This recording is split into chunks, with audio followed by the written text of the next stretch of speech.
गजमुखवटुकाढ्यां पार्वतीं सर्वयुक्तां गुरुवरचरणाब्जयी सर्वसिद्धिप्रदे च अपि च वचनदेवीं कच्छपीं वादयन्तीं अधिहृदयमहन्तां कृष्णमूर्तिं च नौमि। नमस्कार मित्रों, आज का विषय लिया है तुला लग्न, अर्थात तुला लग्न में कौन कौन से ग्रह राजु कारक होते हैं और कौन कौन से मारक होते हैं।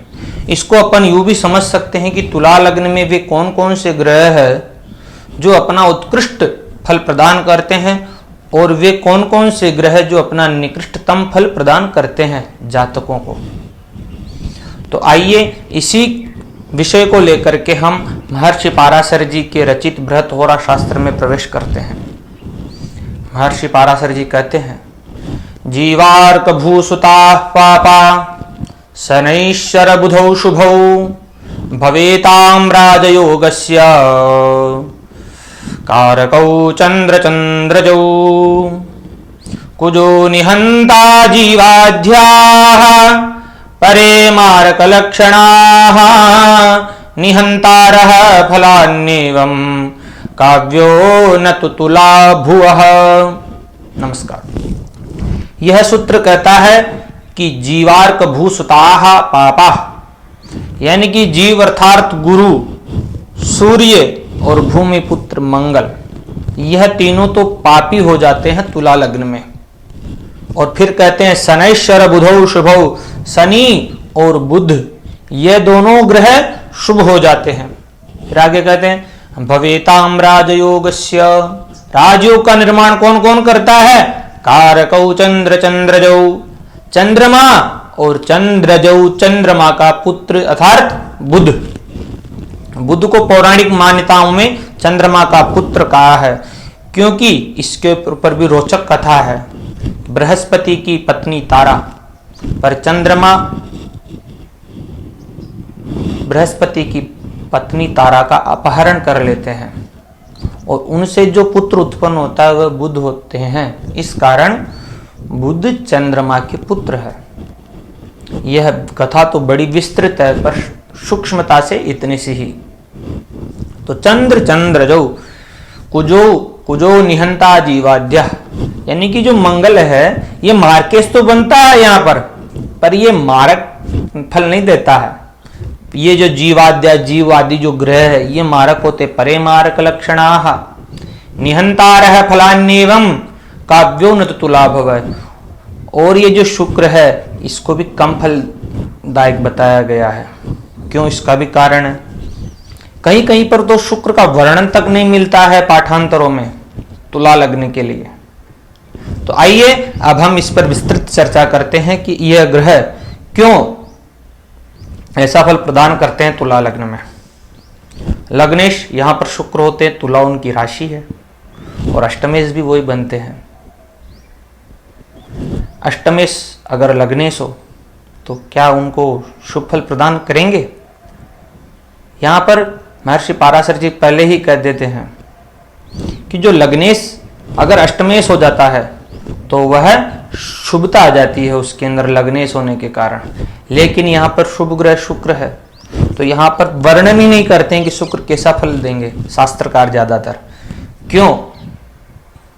स एव शुभ संधाता लग्नाधीशो पिचित स्वयं।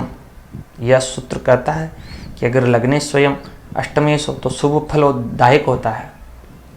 लेकिन यहाँ पर वर्णन नहीं। अगर अपना मानना है अनुभव से कि शुक्र अगर बुध या शनि के साथ में हो तो राजयोग कारक रहेंगे, और दूसरे ग्रहों के साथ में रहेंगे तो राजयोग कारक नहीं रहेंगे। शुक्र को अष्टमेश तथा लग्नेश होने के कारण शुभ ग्रह है। केंद्राधिपत्य दोषस्तु बलवान गुरु शुक्रयो हो, पर लग्नेश है, इस कारण शुक्र शुभ ही रहेंगे। अब आगे कहते हैं, आगे द्वितीय भाव के स्वामी होते हैं मंगल तथा सप्तम भाव के भी मंगल होते हैं, क्योंकि वृश्चिक राशि द्वितीय भाव में रहती है और मेष राशि सप्तम भाव में रहती है। दोनों मारक भाव है। अष्टमम ख्यायुष्ट स्थानम अष्टमात् अष्टमं च यत्तयोर्विवे स्थानम मारक स्थानम उच्यते, क्योंकि ये दोनों भाव मारक है। अष्टम से वैभव तथा तृतीय से वैभव, आयु के भाव है अष्टम तथा तृतीय। इस कारण इन दोनों के वैभव जो होते हैं ये मारक भाव होते हैं। सप्तम भाव केंद्र के अंदर मंगल की एक राशि होने के कारण किंचित शुभता रहती है, क्योंकि यह शुभता आ जाती है क्रूर ग्रह होने के कारण मंगल के अंदर। फिर भी मारक होने के कारण ये शुभ फल नहीं देंगे, क्योंकि द्वितीय भाव का स्वामी कहते हैं लग्नाद वे द्वितीय सौ परेशान साहचर्यतः स्थानांतरानुगुण्येन भवतः फलदायको।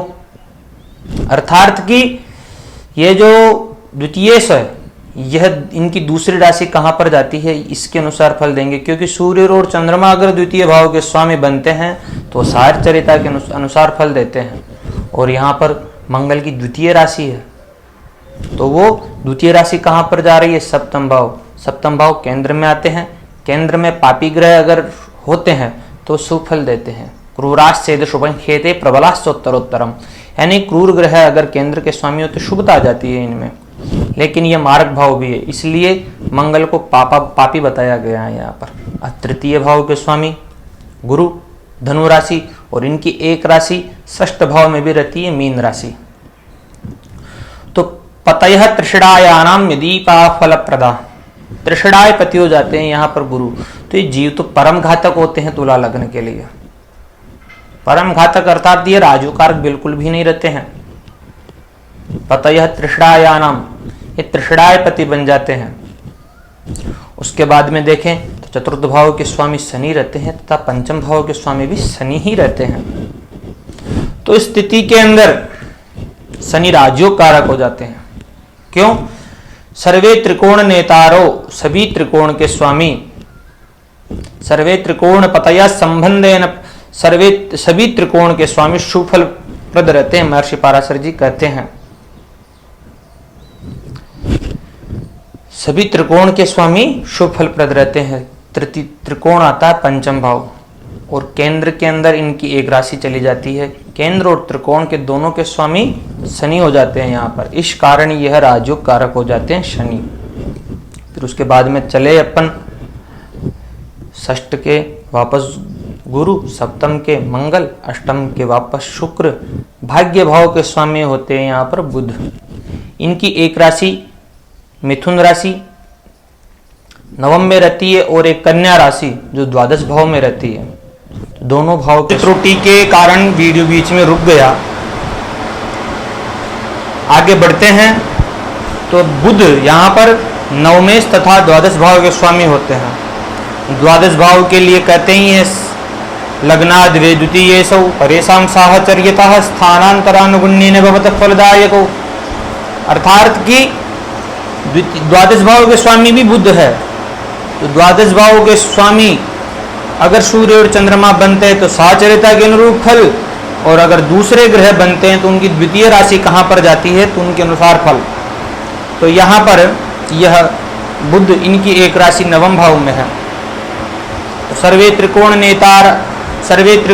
नेतारो ग्राह सुफल प्रदाह, सभी त्रिकोण के स्वामी सुफल प्रद है, तो इस कारण बुध यहाँ पर राजयोग कारक है। फिर दशम भाव के स्वामी बनते हैं चंद्रमा। चंद्रमा अगर पक्ष बल से बलवान हो तो राजयोग कारक नहीं है, और पक्ष बल से अगर बलवान नहीं है तो राजयोग कारक रहेंगे।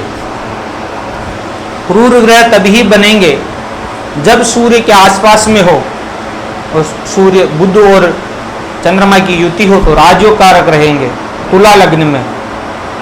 अगर यह पूर्णिमा के आसपास का जन्म हो और बुध और चंद्रमा साथ में हो, ऐसा होगा नहीं वैसे, तो राजयोग कारक नहीं रहेंगे।